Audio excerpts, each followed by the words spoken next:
ఓం మహాగణాధిపతయే నమః. ఓం గురుభ్యో నమః. ఓం శ్రీమాత్రే నమః.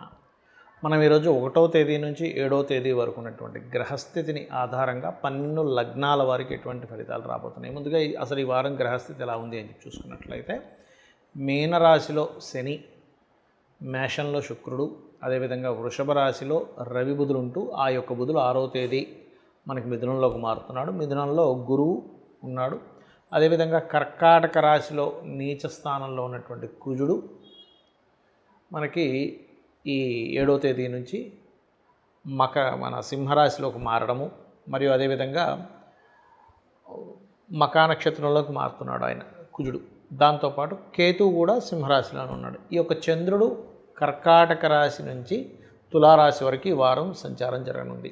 ఈ యొక్క గ్రహస్థితిని అనుసరించి ఎవరెవరికి ఎటువంటి శుభ ఫలితాలు జరగనున్నాయి, ఏ విషయంలో చాలా జాగ్రత్తగా ఉండాలనేటువంటి అంశాలను చెప్తుంది నేనైనప్పటికీ కూడా చెప్పిస్తుంది సాక్షాత్ లలిత అమ్మవారిగా భావిస్తూ ఒక్కొక్క లగ్నం గురించి తెలుసుకుందాం. లగ్నం తెలియని వారు రాసి చూసుకోండి. కుంభలగ్నము, కుంభరాశి. కుంభం వారి కనుక చూసుకున్నట్లయితే కాస్త మీరు ఈ వారం ఎవరితోనైనా ఏదైనా మాట మంచి కమ్యూనికేషన్స్ చేసుకునేటప్పుడు చాలా చాలా చాలా కేర్గా ఉండండి. కుంభలగ్నం వారు ప్రధానంగా ధనస్థానంలో శని భగవానుడు ఉన్నాడు. అది కూడా ఏలినాడు శని నడుస్తుంది రాశిపరంగా తీసుకుంటే. కాబట్టి మీరు ఎవరికైనా ధనాన్ని ఇచ్చే విషయంలో, ధనం తీసుకునే విషయంలో చాలా కేర్గా ఉండండి. ఎందుకంటే ఇవ్వడము తీసుకోవడం అనేటువంటిది ఏంటంటే ఇక్కడ చాలా ప్లానెడ్గా చేసుకోవాలి, ఏదైనా సరే గుర్తుపెట్టుకోండి. అలాగే మరొక విషయం ఏంటంటే ఇక్కడ 3వ అధిపతి 6లో ఉన్నందుకు కొంత సహోదర వర్గంతో ఏదైనా చూసి చూడకుండా చేసే అగ్రిమెంట్స్ విషయంలోనే కొంత జాగ్రత్త పడాలి. అయితే ఇందులో కూడా 1, 7వ తేదీలు ఎప్పుడైతే 3వ అధిపతి నీచభంగ రాజయోగంలో ఉంటున్నాడో అక్కడ ఫలిస్తుంది చెప్పాలంటే. హాస్పిటల్స్ కట్టేటువంటి వారికి, మెడికల్ రిలేటెడ్ సంబంధించిన మెడికల్ షాప్స్ కావచ్చు, ఆరోగ్య సంబంధించిన ఏదైనా ఏర్పాటు చేసుకునేటువంటి వారికి చాలా అనుకూలంగా ఉంది చెప్పాలంటే. ఇప్పుడు ఉండేటువంటి గ్రహస్థితి 4వ స్థానంలో రవి బుధులు ఉన్నందుకు, అందులోని కుంభలగ్నం వారికి పంచమంలో గురువు ఉన్నందుకు సంతానంకి కొన్ని విషయాలు ఏవైతే ఇబ్బంది పడుతున్నట్టు ఉన్నాయో అవన్నీ క్లియర్ అవుతాయి పంచమ గురువు వల్ల చెప్పాలంటే. అంటే సంతానం కొంతమంది చూడండి సన్నగా ఉంటారు, లేనట్లయితే మరి కొంతమందికి సంతానం ఇంకా అభివృద్ధి అవ్వట్లేదని వాళ్ళు ఏదో హెల్త్ ఇష్యూతో బాధపడేటువంటి వారికి, కుంభం వారికి అనుకూలత మీరు చూస్తూ ఉండొచ్చు. ఎప్పుడైతే మనకి మే 15 నుంచి మారాడో అక్కడి నుంచి మీ సంతానం విషయంలో కూడా ఇంప్రూవ్మెంట్స్ కనబడుతూ వస్తుంటాయి. అదొకటి. అలాగే కొన్ని స్పిరిచువల్ థాట్స్ రావడం, కొంత స్వప్నంలో కూడా కొంతవరకు దేవతా స్వరూపాలు మీకు కనిపించేటువంటివన్నీ ఉంటాయి. కాకపోతే సహోదర వర్గం విషయంలోనే, అప్పుల విషయంలో మాత్రం కాస్త దూరంగా ఉండండి. ఇది ప్రధానంగా గుర్తుపెట్టుకోండి. మరియు కాస్త ఈ మెడికల్ రిలేటెడ్ వ్యాపారస్తులతో కొంత వివాహ ప్రయత్నాలు అనుకొని మరలా ఎక్కడో ఇది కాదులే తర్వాత చూద్దాంలే అని కొంత అంటే వాళ్ళతో తెలియించిన ఘర్షణలు చూపిస్తున్నాయి. మరియు ఇక్కడ గమనించుకున్నట్లయితే మీరు చేసే ప్రతి ప్లానింగ్ కూడా సక్సెస్ఫుల్గా ఉంటుంది, అందులో ఎటువంటి సందేహం లేదు. తండ్రి గారి ఆరోగ్య విషయంలో ప్రధానంగా, ఎందుకంటే 6వ స్థానంలో ఉండే కుజుడు భాగ్యస్థానాన్ని చూస్తున్నాడు, తండ్రి స్థానాన్ని. కాబట్టి ఆరోగ్య విషయంలో చాలా జాగ్రత్తగా ఉండండి. అదేవిధంగా వ్యాపార అభివృద్ధి, వ్యాపారాల్లో చక్కటి లాభాలు ఉంటాయి, అందులో ఎటువంటి సందేహం లేదు. ఇక మీరు నిత్యము చేయవలసిన దేవతారాధన విష్ణు సహస్రనామాలు, దక్షిణామూర్తి యొక్క స్తోత్ర పఠనం చేయండి. ఖచ్చితంగా మీకు అన్ని విధాలా బాగుంటుంది. చాలామంది పంచమకేతువు అంటే సింహరాశిలో కేతువు, కుంభంలోకి రాహు వచ్చాడు కదా అనేటువంటి భయాందోళన చెందుతున్నారు. ఇక్కడ నేను చెప్పేది ఒకటే, ఏ గ్రహం మారినా గుర్తుపెట్టుకోండి, రవి నుంచి కేతువు వరకు 2 ఛాయాగ్రహాలు, మిగతా గ్రహాలు ఏవైతే 7 గ్రహాలతో పాటు 2 ఛాయాగ్రహాలు 9 ఏవైతే ఉన్నాయో అందులో ఏ గ్రహం మారినా మంచి చెడు 2 చేస్తుంది గుర్తుపెట్టుకోండి. అయితే ఇట్స్ డిపెండ్ ఆన్ మీ పర్సనల్ చార్ట్లో ఉన్నటువంటి గ్రహస్థితిని సంబంధంగా ఉంటుంది. అంటే ఒక గోచారం రావడం అంటారు దాన్ని. అంటే మీ జన్మజాతకంలో ఉదాహరణకి సింహరాశిలో ఉన్నటువంటి పోర్ట్ఫోలియోస్ ఏమిటి, సింహరాశి మీకు లగ్నం నుంచి ఏ భావాన్ని సూచిస్తుంది, కుంభరాశి మీ లగ్నం నుంచి ఏ భావాన్ని చూపిస్తుంది అనే దాని మీద ఆధారం చూసుకోవాలి. రాహు ఎప్పుడైనా ఇందులోకి ఎంటర్ అయినప్పుడు ఏం చేస్తాడంటే ఆశ కల్పిస్తాడు, ఒక ఊహని కల్పిస్తాడు. అంటే ఏమిటి, మీకు కుంభం ఏదైతే అయిందో ఆ భావానికి సంబంధించిన ఊహలు పెరుగుతాయి. అదేవిధంగా సింహం ఏదైతే అయిందో మీ లగ్నం నుంచి ఆ భావానికి సంబంధించినటువంటి ఆటంకాలు ఏర్పడుతుంటాయి. ఇది ప్రధానంగా తీసుకోవాల్సినటువంటి ముఖ్యమైన అంశం. ఇంకోటి ఏంటంటే ఇక్కడ చాలామంది అడుగుతున్నది ఏంటంటే, ఏమండి వాళ్ళ జాతకంలో అంటే వాళ్ళ పర్సనల్ చార్ట్లో కాలసర్ప యోగం ఉన్నప్పుడు మరి ఇక్కడ గోచారంలో కాలసర్పయోగం ఎంతవరకు అని చెప్పి అడుగుతున్నారు. ఇక్కడ ఒకటే గుర్తుపెట్టుకోండి.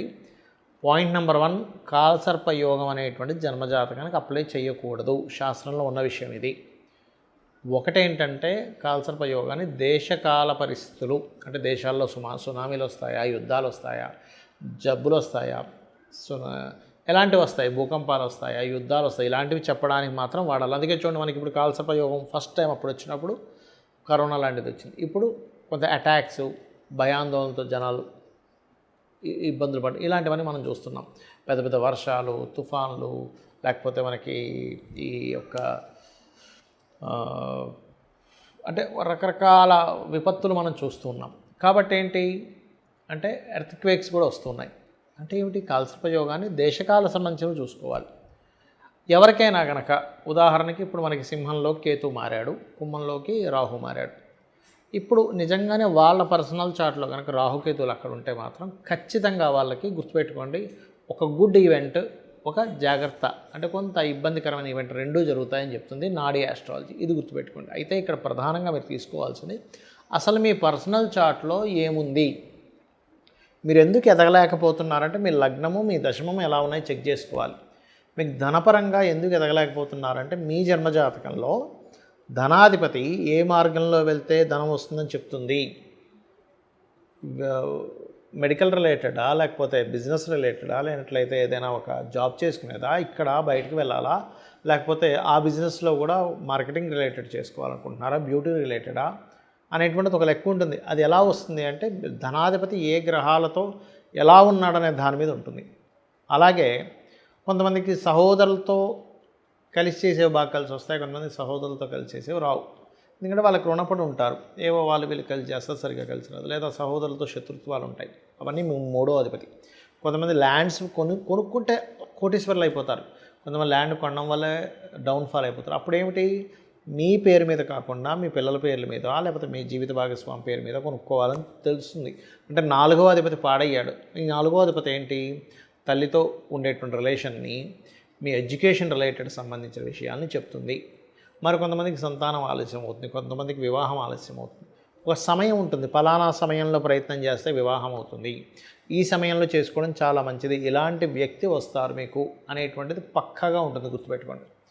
అప్పుడు అది బాగుంటుంది. అదర్వైజ్ వివాహ సంబంధించినటువంటి అంశాలలో ఇబ్బంది అనేటువంటిది ఉంటుంది. ఏ సమయంలో చేసుకోవాలనేది చాలా ముఖ్యమైన విషయం వివాహం అనేది.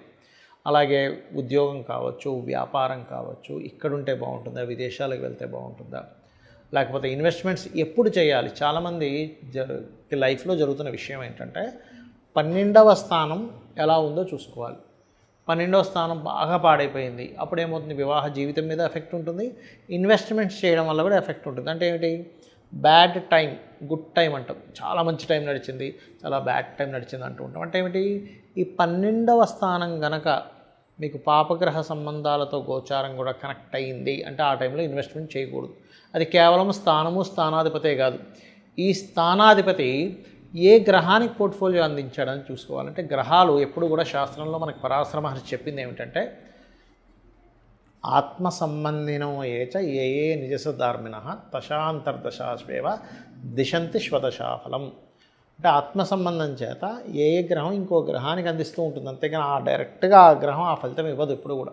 అలా అయితే సప్తమాధిపతి మహాదశ రాగానే అందరికీ వివాహాలు అయిపోవాలి, 2వ అధిపతి మహాదశ రాగానే వెంటనే ధనం వచ్చేసేయాలి, 4వ అధిపతి మహాదశ రాగానే లేదా అంతర్దశ రాగానే ఇల్లు కొనేసుకోవాలి. అలా అవ్వట్లేదు. ఎందుకు అవ్వట్లేదు, ఆ గ్రహం ఆ ఫలితం ఇవ్వదు. ఇది ఆస్ట్రాలజీలో ఉన్న గొప్ప సీక్రెటు. ఆ గ్రహం మరొక గ్రహానికి అందిస్తుంది పోర్ట్ఫోలియో పరంగా, ఆ గ్రహం మాత్రమే ఇస్తుంది. అది వివాహం కానివ్వండి, ధనం కానివ్వండి, వివాహ విచ్ఛిన్నం కానివ్వండి, విదేశాలకు వెళ్ళడం కానివ్వండి, మీకు బిజినెస్లో కలిసి రావడం కానివ్వండి, ఏదైనా కానీ హెల్త్ ఇష్యూ దగ్గర నుంచి. కాబట్టి అది చూసుకోవాలి. అది చూసుకొని దానికి తగ్గట్టుగా మీరు కనుక సింపుల్గా ఏదో 1000 లక్షలు ఖర్చు పెట్టేసి రెమెడీ చేయాల్సిన అవసరం ఏమీ లేదు. గుర్తుపెట్టుకొని చాలా సింపుల్గా ఒక చిన్న దానం ఇవ్వడం, లేకపోతే గుడికి వెళ్ళడం, ఇంట్లో కూర్చొని మంత్రం చేసుకోవడం ద్వారా, నిత్యము ఒక నామస్మరణ చేయడం, మన పనులు మనం చేసుకుంటూ ద్వారా కూడా మనం ఎటువంటి దోషాన్నైనా తగ్గించుకోవచ్చు. శ్రీమాత్రే నమః.